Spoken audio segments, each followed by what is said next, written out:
Dear students, आज micro economics के distribution unit की बहुत ही महत्वपूर्ण topic Keynes liquidity preference theory of interest की इस वीडियो में हम चर्चा करेंगे। जहाँ एक और हमने देखा था कि क्लासिकल इकोनॉमिस्ट के अनुसार ब्याज जो था वो संग्रह का प्रतिफल था, जबकि कीन्स कहते हैं कि ब्याज जो है वो तरलता का परित्याग है।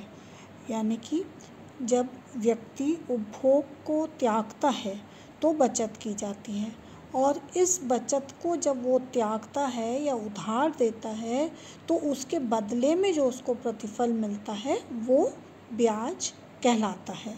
तो इस प्रकार से कीन्स के अनुसार ब्याज जो है वो तरलता का परित्याग है, या interest is the repayment for parting with liquidity. Keynes के अनुसार ब्याज दर जो है मुद्रा की मांग और मुद्रा की पूर्ति के द्वारा निर्धारित होती है। अब मुद्रा की पूर्ति क्या है? तो मुद्रा की पूर्ति एक समय में पूरे देश में जो कुल मुद्रा की मात्रा उपलब्ध होती है और सभी कार्यों के लिए जो उपलब्ध होती है उसको मुद्रा की पूर्ति कहा जाता है। और ये मुद्रा की पूर्ति जो है ये मौद्रिक संस्था या मॉनेटरी अथॉरिटीज़ के द्वारा निश्चित की जाती है। और अल्पकाल में मुद्रा की पूर्ति को पूर्णतया बेलोच माना गया है। इस प्रकार से सप्लाई कर्व जो है वो सीधी रेखा होता है, और या दूसरे शब्दों में कहा जा सकता है कि कीन्स के अनुसार मुद्रा की पूर्ति को स्थिर लिया गया है, और मुद्रा की पूर्ति जो है वो ब्याज दर पर निर्भर करती है। दूसरा पक्ष है मांग, मुद्रा की मांग।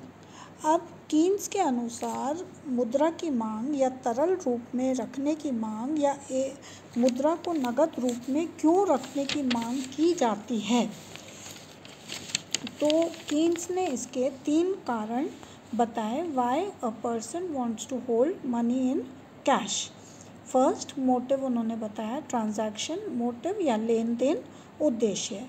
इसको लेन देन उद्देश्य को 2 दृष्टिकोण के अंतर्गत अध्ययन किया जाता है। पहला चालू लेन देन व्यक्तिगत उद्देश्य से, और दूसरा व्यावसायिक उद्देश्य से। तो जो व्यक्तिगत उद्देश्य है वो लेन देन यानी कि एक आय पर निर्भर करता है। आय जो है वो जैसे जिस समय प्राप्त होती है और अगले महीने जो प्राप्त होगी उस बीच के दौरान जो भी लेन देन किया जाता है वस्तु और सेवाओं का, तो उस उद्देश्य के लिए व्यक्ति जो है मुद्रा को नगद रूप में रखने की मांग करता है। दूसरी ओर व्यावसायिक जो उद्देश्य हैं वो निर्भर करते हैं आय के स्तर पर, बेरोजगार पर, कीमतों पर, और संभावित लाभ, भावी संभावित लाभ कितना प्राप्त होगा भविष्य में, उस पर निर्भर करते हैं। तो इस प्रकार से हम देखते हैं कि जो ट्रांजैक्शन मोटिव है L1 इस फंक्शन ऑफ y, यानी कि ये उद्देश्य या लेन देन उद्देश्य जो है सीधा सीधा आय के स्तर पर निर्भर करता है।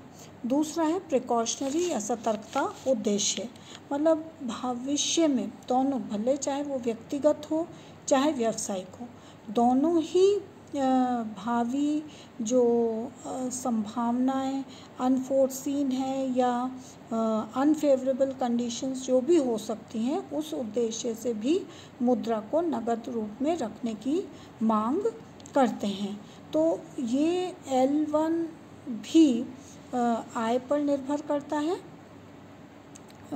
तो तीसरा मोटिव हम देखते हैं स्पेकुलेटिव मोटिव। स्पेकुलेटिव मोटिव यानी कि भविष्य में जो वो अनुमानों के आधार पर लाभ कमाना चाहते हैं व्यावसायिक व्यवसायी या व्यक्तिगत, वो सट्टा उद्देश्य कहलाता है।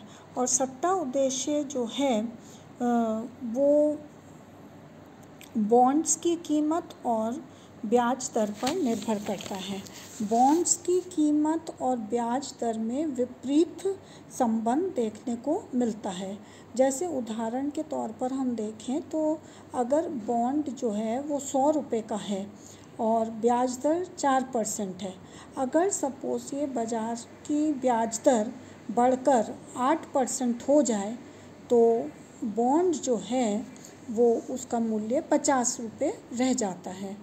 इसके विपरीत अगर ब्याज की दर 2% घट जाए तो बॉन्ड का मूल्य बढ़कर 200 रुपये हो जाता है। तो इस प्रकार से हम देखते हैं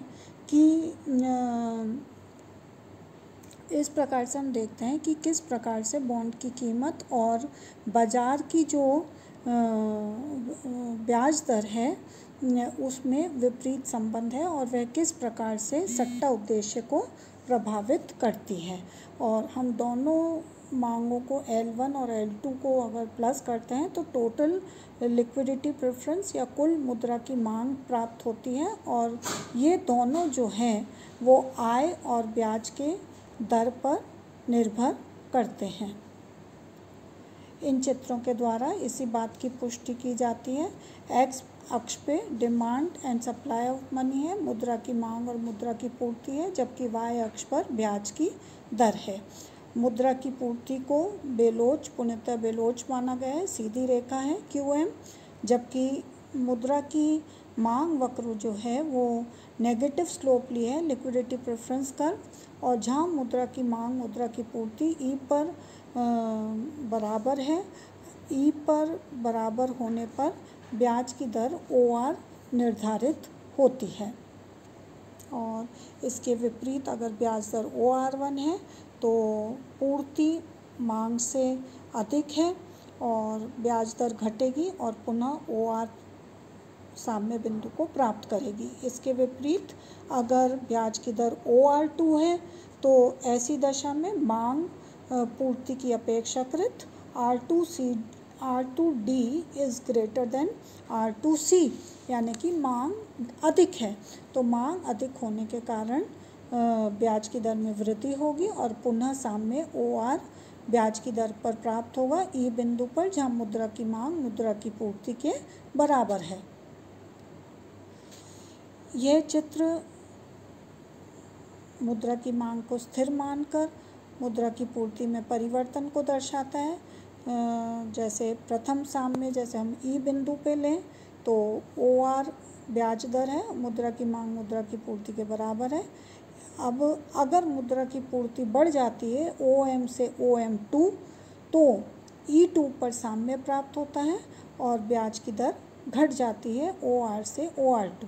इसके विपरीत अगर मुद्रा की पूर्ति OM से OM1 हो जाए तो नया साम्य E1 पर प्राप्त होता है, जब मुद्रा की मांग मुद्रा की पूर्ति के बराबर है और ब्याज दर जो है वो OR से बढ़कर OR1 हो जाती है।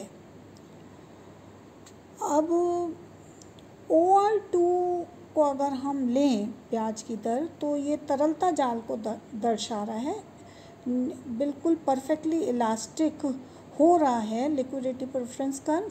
और इस पर अगर मुद्रा की पूर्ति में वृद्धि होती है M2 से M3 तो ब्याज दर OR2 ही रहती है। तरलता जाल जो है वो ये स्पष्ट करता है कि जब ब्याज दर बहुत निम्न हो जाती है या कम हो जाती है तो ऐसी अवस्था में लोग उधार देने की अपेक्षाकृत मुद्रा को अपने पास स्वयं के पास रखने में ज़्यादा सिक्योर्ड फील करते हैं या भय मुक्त रहते हैं। तो हम देखते हैं ये तरलता जाल का कंसेप्ट जो है कीन्स के द्वारा प्रतिपादित किया गया था कि निम्न ब्याज की दर पर व्यवसायी या व्यक्ति मुद्रा को स्वयं के पास रखता है उधार देने की अपेक्षाकृत।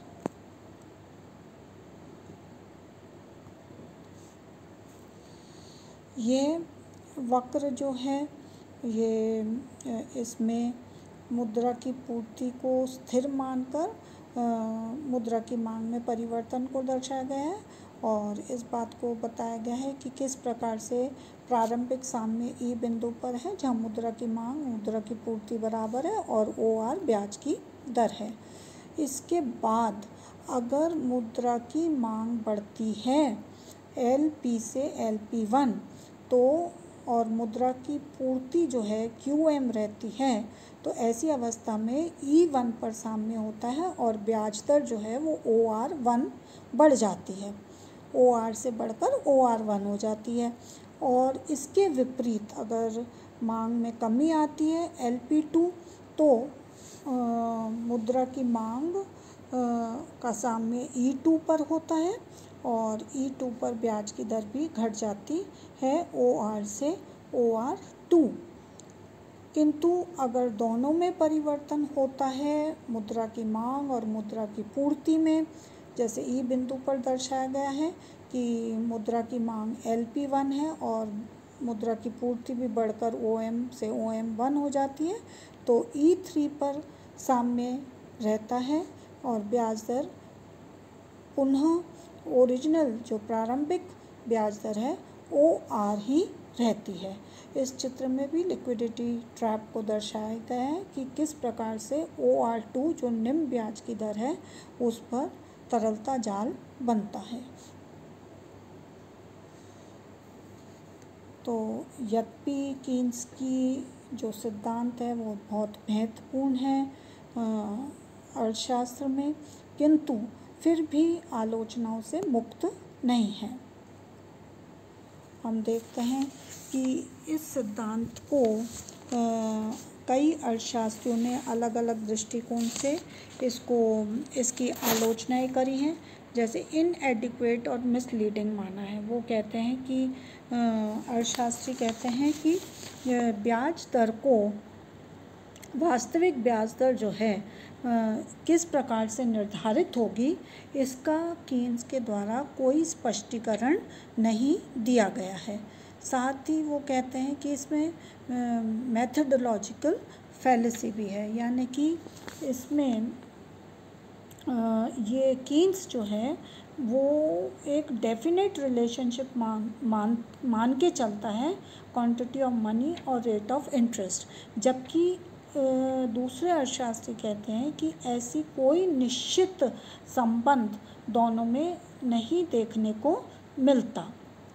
तीसरा है money as a store of wealth, यानी कि वो कहते हैं कि केवल स्पेकुलेटिव पर्पस के लिए, क्योंकि वो काम में लेता है सट्टा उद्देश्य के लिए मुद्रा को काम में लेता है जिस कारण से उसको ब्याज प्राप्त होता है।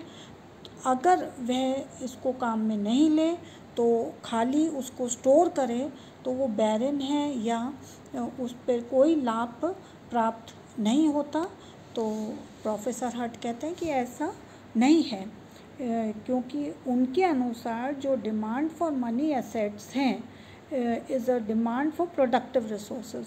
उनके अनुसार, प्रोफेसर हट के अनुसार, WH हट के अनुसार मुद्रा जो है या संपत्ति जो है या एसेट्स जो हैं वो हमेशा उत्पादक रहते हैं।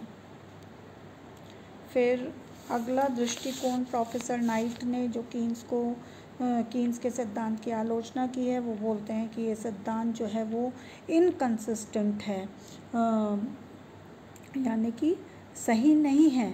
उनके अनुसार, प्रोफेसर नाइट के अनुसार वो कहते हैं कि अल्पकाल में ब्याज दर जो है डिप्रेशन में इतनी कम होती है या डिप्रेशन में इन्वेस्टमेंट अपॉर्चुनिटीज़ होती ही नहीं है। इस कारण से अगर निम्न ब्याज की दर भी होगी तो कोई भी व्यवसायी फंड्स नहीं लेगा या लोन नहीं लेगा, या लैंडर्स भी ऐसे समय में अपने कैश के साथ या कैश का परित्याग नहीं करेंगे। तो कई मायने में उनको, दूसरे अर्थशास्त्रियों को लगता है कि ये सिद्धांत वास्तविकता से दूर है या वास्तविकता से परे है।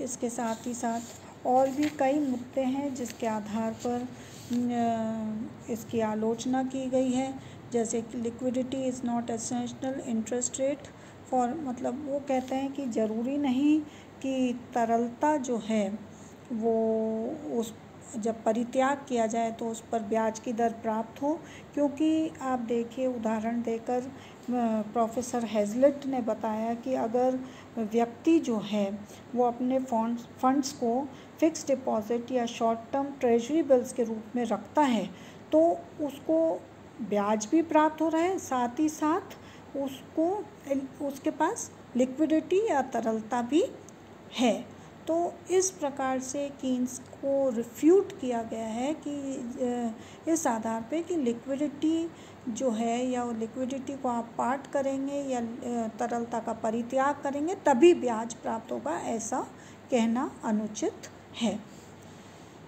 फिर इसके साथ ही कीन्स का जो लिक्विडिटी ट्रैप का नोशन, जो लिक्विडिटी ट्रैप बताया गया है कीन्स के द्वारा, ये भी कई अर्थशास्त्रियों ने इसको अनुचित बताया है, या वो कहते हैं कि ज़रूरी नहीं कि बहुत निम्न ब्याज दर पर जो लिक्विडिटी प्रेफरेंस कर्व है वो परफेक्टली इलास्टिक ही हो, परफेक्टली इन इलास्टिक भी हो सकता है। फिर कीन्स ने जो है वो वास्तविक केवल मौद्रिक तत्वों को ही अध्ययन में लिया है, और जो वास्तविक तत्व हैं जो क्लासिकल्स के द्वारा बताए गए थे उनकी उपेक्षा की है। इट इज़ इनडिटर्मिनेंट थ्योरी, ठीक इसी प्रकार से जो वक्र बनाए गए हैं बिना आय के जानकारी के तरलता ज्ञात नहीं हो सकती, और तरलता ज्ञात नहीं हो सकती तो ब्याज दर भी निर्धारित नहीं हो सकती। तो कुछ अर्थशास्त्री इसको अनिर्धारित सिद्धांत की संज्ञा देते हैं। फिर इनकम्प्लीट थ्योरी, आगे प्रोफेसर हेंसन और हिग्स अर्थशास्त्री लर्नर ने ये बताया कि इस ब्याज की दर जो है वो केवल दो तत्वों पर ही निर्भर नहीं करती, यानी कि मुद्रा की मांग और मुद्रा की पूर्ति पर ही निर्भर नहीं करती, अपितु MEC marginal efficiency of capital यानी कि इन्वेस्टमेंट डिमांड फंक्शन और सेविंग डिमांड फंक्शन पर भी निर्भर करती है, जिसकी उपेक्षा प्रोफेसर कीन्स ने की है। और अंत में आखिरी जो बिंदु देखने को मिलता है वो कहते हैं कि कीन्स जो है उसका कोई स्पष्ट तथ्य नहीं ज्ञात होता कि मुद्रा की मांग या मुद्रा की मात्रा और ब्याज दर में कोई संबंध है, कि उनको इसमें कुछ कन्फ्यूजन दिखता है या झलकता है, क्योंकि कीन्स ने जो है इसका कहीं स्पष्टीकरण नहीं किया है कि किस प्रकार से मुद्रा की मांग और ब्याज दर में विपरीत संबंध है, या मुद्रा की मांग जो है वो किस प्रकार से ब्याज की दर से इन्वर्सली प्रभावित होती है। तो इन बिंदुओं के आधार पर हम कह सकते हैं कि कई अर्थशास्त्रियों के द्वारा कीन्स की जो लिक्विडिटी प्रेफरेंस थ्योरी है उसकी आलोचना की गई है। कंक्लूजन के आधार पर हम यही कह सकते हैं कि कीन्स का जो थ्योरी है यद्यपि बहुत महत्वपूर्ण है अर्थशास्त्र में, किंतु ये इंटरेस्ट रेट को या ब्याज दर को केवल एक मॉनेटरी फिनोमेना बताते हुए डील करती है, और जो रियल फैक्टर्स हैं उसकी उपेक्षा करती है या वास्तविक घटकों की उपेक्षा करती है। इस कारण से ये अवास्तविक और संकुचित रहती है। आशा है आप लोगों के समझ में आया होगा। धन्यवाद।